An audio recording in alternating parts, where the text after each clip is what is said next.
Hello, good morning, and welcome to this Dawn Busters Taste Challenge. We have two American blended whiskeys, both bottled in Kentucky with no age statement, no blend ratio statement, no website listing, but both having natural flavors and caramel color added. Okay, this is Clubhouse. I bought this at International Market. I see it around Discount Depot, Savannah Discount, International Market. This liter bottle was $5.99. True story.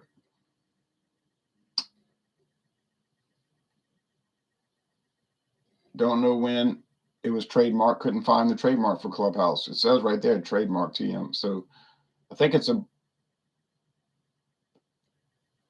I did find the trademark, but it didn't seem to be right. What I mean is the bottles I found seemed older than when they said it was first used. So I got the impression that it was an error. Some of the bottles I found seemed older than the first use of the trademark, because it was like saying like 2018 or something like that. I mean, it's possible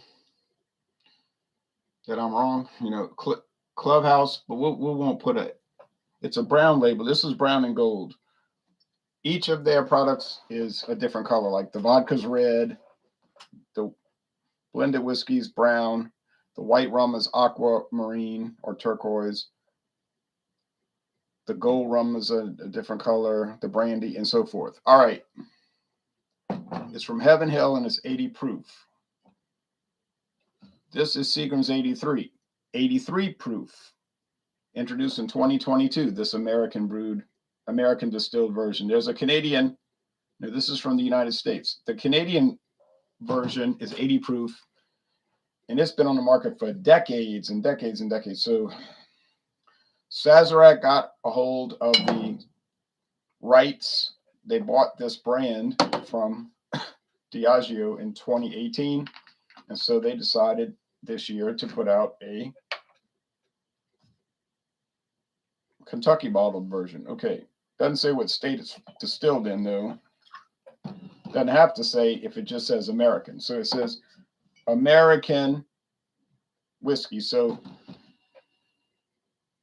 you don't have to name the state if you just say an American. Now it could be from multiple states. Some of the whiskey could be coming from Indiana, some from Kentucky. I doubt it's coming from anywhere else. It's bottled in Kentucky at Buffalo Trace, believe it or not.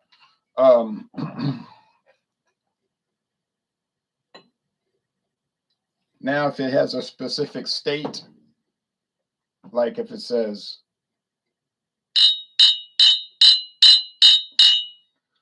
like Indiana blended whiskey, yeah, well, it would all have to come from Indiana.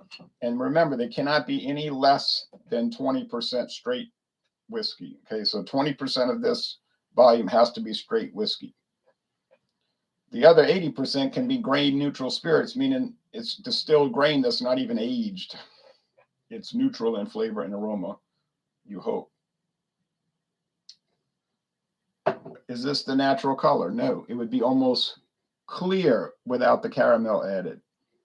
Oh, it would have some yellow to it, as we noticed with the ones from Auburndale, Florida, because they apparently don't add. They don't want to spend the money to add caramel, so it's just very pale yellow. It doesn't bother me because that's what it's supposed to look like. This is chestnut, and this is amber gold.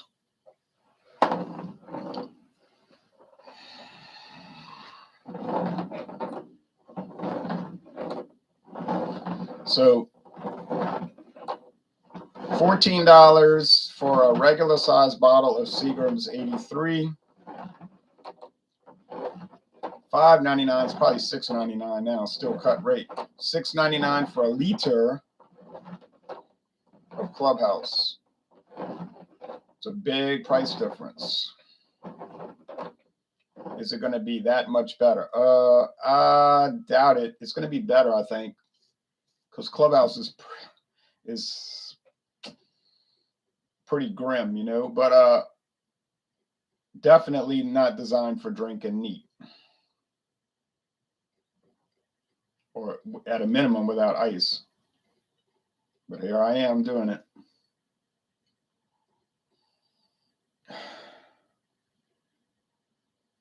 Yeah. Corn, candy corn.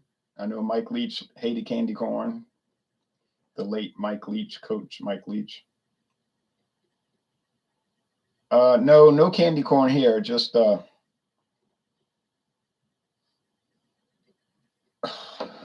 wood, believe it or not.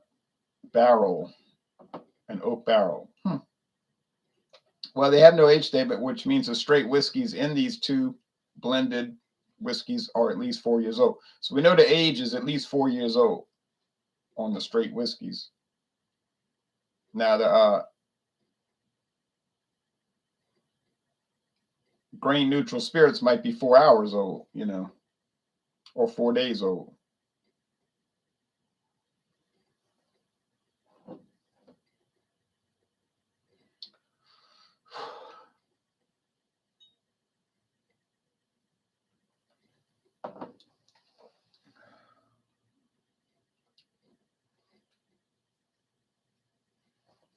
Yeah, a little vanilla,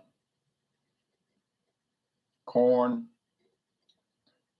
sugar water, rock candy, little charred oak, vanilla. Are they adding vanilla as a natural flavoring? I wouldn't be surprised.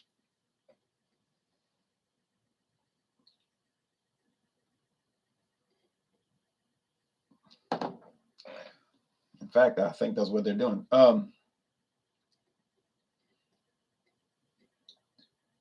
This one seemed like it's got like a little toffee or creme brulee. It's a little more roasted marshmallow in the taste. Still got the rock candy, the corn, the sugar water. Yeah, I'm not really tasting a difference in quality, I gotta tell you. So you hate to knock a name brand like Seagram's, you know, Seagram's 83. Well, 83 is not, and the reason they call it 83 is 83 proof, but the real reason is it's in honor of the opening of the Seagram's rye distillery in Canada in 1883, which has got nothing to do with Kentucky, but they just put that on the label. I don't know if they're trying to make people think it's been around since 1883. Probably what they're trying to do, since sounds better than saying since 2022. It doesn't make that claim on the label. It doesn't say since 1883, it just has the number 1883. That's how they can avoid any legal problems. They could say, we never made that claim. We just put it on the label because it looked nice. That's the customer claiming all of that. He thought it was from 1883. We never said any such thing. You wouldn't win the case. Like people suing Sazerac saying, oh, I thought Old Charter was 8 years old still because it has Old Charter number 8 on it, or just the number 8. And Sazerac was saying, no, we just put that on there. We just put the number 8. You know, notice nowhere on the label does it say aged 8 years. It just says Old Charter 8. They took it the wrong way. They must have won the suit because they still got it on the shelf and it says Old Charter 8.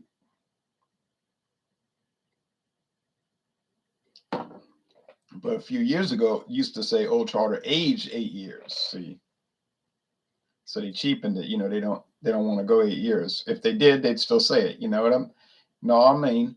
Anyway, I would not pay more for the Seagram's 83 on this taste challenge. I just wouldn't. I don't see where it's standing out. I'd just buy the if I had some great interest in buying American blended whiskey, but in fact, I have no interest in buying it. But if, let's just say I did, for whatever purpose, and these were my two choices, and I could save a significant amount of money with the Clubhouse, well, guess what? I'd buy the Clubhouse. No questions asked, no doubt about it, and no debate. I'm not even sure if I can tell them apart. To be even stronger argument, like Carlo Rossi said, if you can't taste the difference, why pay the difference?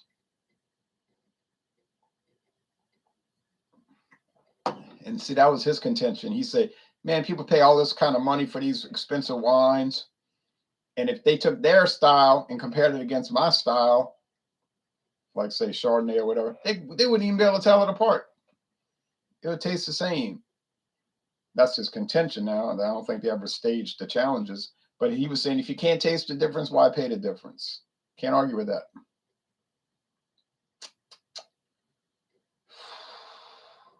One last attempt here.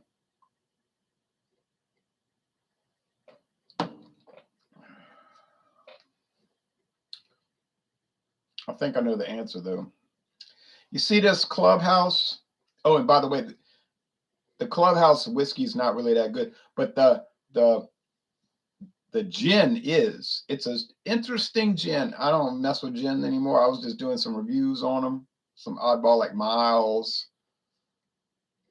and Taka gin, which is much nicer. And I did Seagram's Distiller's Reserve and the regular Seagram's London Dry Gin, you know.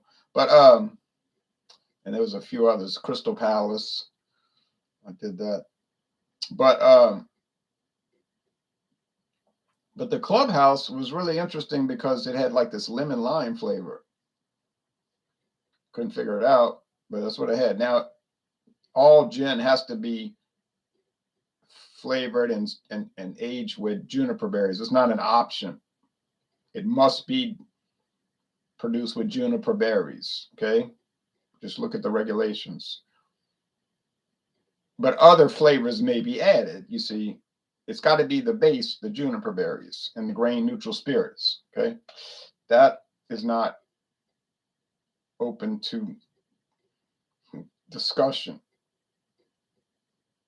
Whether they want to add other flavors, that's up to the distiller. And I get the feeling that Heaven Hill added lemon and lime to it. Not a lot, you know, just a little touch of it because it differentiated it.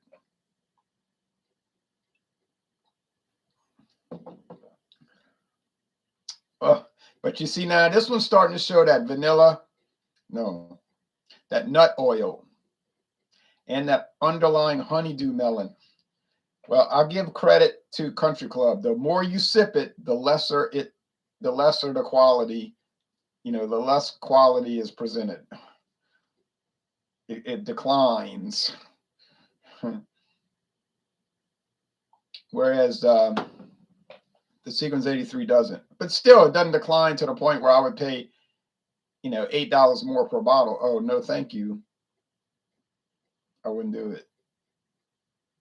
Assuming I was looking to buy American blended whiskey, which I'm not looking to do, and assuming these were the only two choices, which is ridiculous because there's usually 8 or 9 choices. But you know, we're just thinking about this in a hypothetical sense. And but I wouldn't pay more for the Seagrams. Maybe, you know, maybe $2 more. You know, objectively, to me, I'm giving my objective opinion, right? But you know what I'm saying? To me, it's better. It's just not justifying the big price difference. Okay, and I feel comfortable saying it. So I think this is the Heaven Hill Country Club. Not Country Club. There is a Country Club line of liquor, but that's not it. This is Clubhouse. And I got it right. Good. Now, how about what's coming up next on Friday? That'll be the last one. That'll be it for blended whiskey. For about 2 weeks. Then we gotta come back around and do it again with the Royal blended whiskey, which is strange as heck. And then we'll go off. Then we'll do the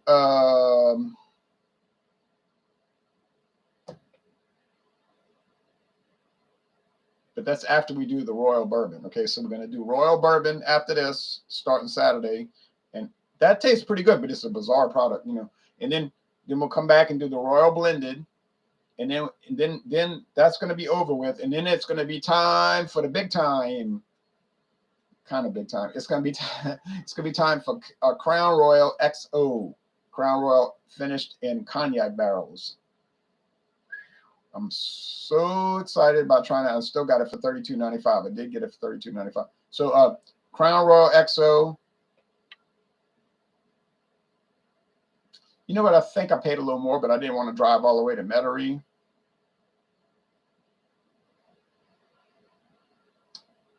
No, let me take that back. Walmart has it now, and the Reserve. No, I think I was in Metairie, and I bought the Crown Royal Reserve and the X. No, I was here when I bought it because the price difference for both of those was so minimal, and that's when gas was so high, gasoline was so high. I said, well, I'm not going to pay $8. I'm not going to pay $6 in gasoline, so I could save $5.95 for the liquor. That's idiocy. Now I would wait because gas was much lower. But so the last whiskey I have blended for now is the Bay Street Spirits from Auburndale, Florida. So I got Bay Street Spirits tomorrow, Friday. And don't forget, tomorrow evening at 6:30 Eastern, we're doing Fandango Friday, liquors and or liqueurs. I don't know what liqueur I'm going to pull out the party bucket, but I guess we'll find out at around 6:30 Eastern. Bay Street Spirits. That's an interesting one. When you pour it in a glass, it seems unusually pale. Not as pale as the King Square. That one, I couldn't get over that one. That was also from Auburndale, Florida. King Square. I bought it in Texas. It was so light, but it was a very interesting flavor. Not necessarily a great flavor or even a very good flavor, but it was interesting. It was unique. Didn't taste like anything else. I bet you didn't know they had a distillery in Florida that's been around since 1943, but it's the truth.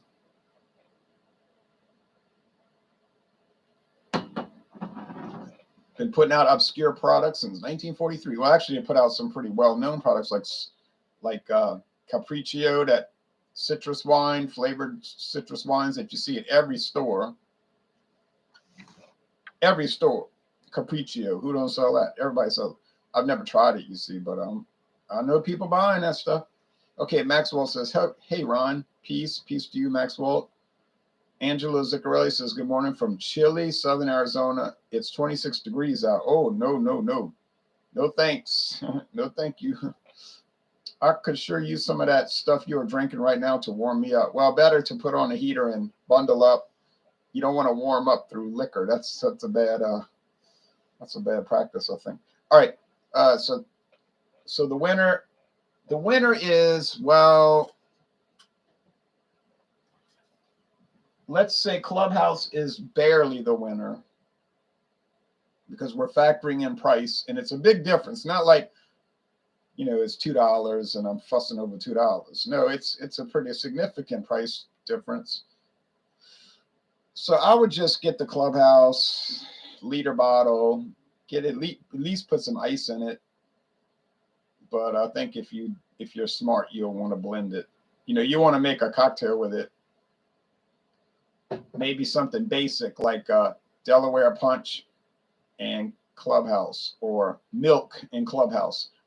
Preferably chocolate milk with Clubhouse. Now that would be a good, very inexpensive, lowbrow cocktail. I think I hit the nail on the head. All right, thanks everybody. Y'all take care and see y'all on Friday. What I might do it preemptively today. I might see y'all in 3 hours. All right, bye-bye.